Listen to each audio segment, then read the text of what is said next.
C'est coupé. Du vendredi, direction ce soir l'École nationale supérieure des arts et métiers de Lille. Elle ne laisse entrevoir qu'une infime partie de sa richesse matérielle et immatérielle depuis 122 ans. C'est de ce lieu d'apprentissage que sortent les ingénieurs du futur. Reportage signé Loïc Benech avec Jean-Marc Vasco.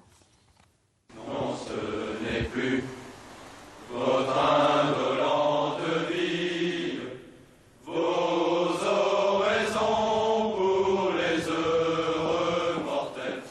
Cet hymne militaire résonne dans ces murs depuis plus d'un siècle. Le poids de la tradition. En 1900, l'École nationale supérieure des arts et métiers accueille, après 15 ans de travaux, la première promotion de son antenne lilloise. Un campus de 45 000 m² bâti sur d'anciens marais et inscrit à l'inventaire des monuments historiques en 1997.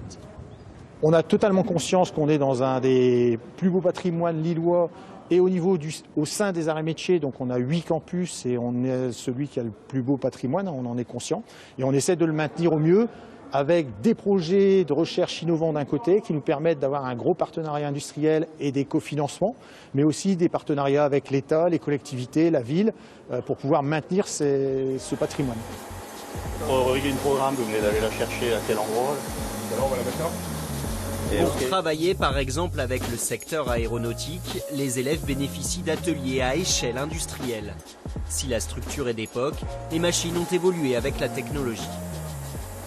Je voulais découvrir le monde transversal de l'ingénieur et dans cette école on a la chance de pouvoir découvrir de nombreuses matières. Donc ça va être les matières liées à l'industrie comme ces machines très industrialisées ou des matières plus généralistes comme la mécanique des fluides ou la thermique. Elle est très axée production et industrie et vraiment travailler dans l'industrie c'est ce qui me botte et là on peut le voir, on est super bien équipé donc on est vraiment acteur et on fait vraiment beaucoup de TP. TP pour travaux pratiques ou comment allier l'habilité de la main à l'intelligence des savoirs, credo des arts et métiers depuis leur création. Pensez à regarder l'accumulation des stocks entre les stations. Répondre aux défis industriels et aux enjeux sociétaux en constante évolution, c'est toujours fait à Lille en épousant les lieux. Ces bâtiments sont magnifiques, c'est une grande chance de pouvoir travailler ici. Et puis ce mélange entre l'histoire et la modernité, mais ça a toujours été le cas. L'école a toujours su rebondir au cours des décennies, depuis plus de 100 ans maintenant, quoi.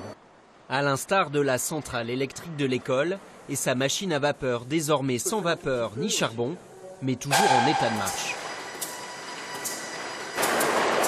Cette machine à vapeur permettait d'alimenter l'ensemble du patrimoine, les 44 000 m² avec toutes les activités que sont la forge, la fonderie, l'usinage. L'idée c'est de pouvoir montrer aussi dans le cadre de notre patrimoine comment était produite l'électricité il y a 100 ans et comment on la produit actuellement. Le monde de demain, incarné par ses futurs ingénieurs. Car l'histoire de l'école est aussi grandement liée à l'empreinte laissée par ses élèves, les Gazards. Qu'ils soient en blouse grise ou en uniforme, c'est l'esprit d'équipe qui prime. Dormez en paix.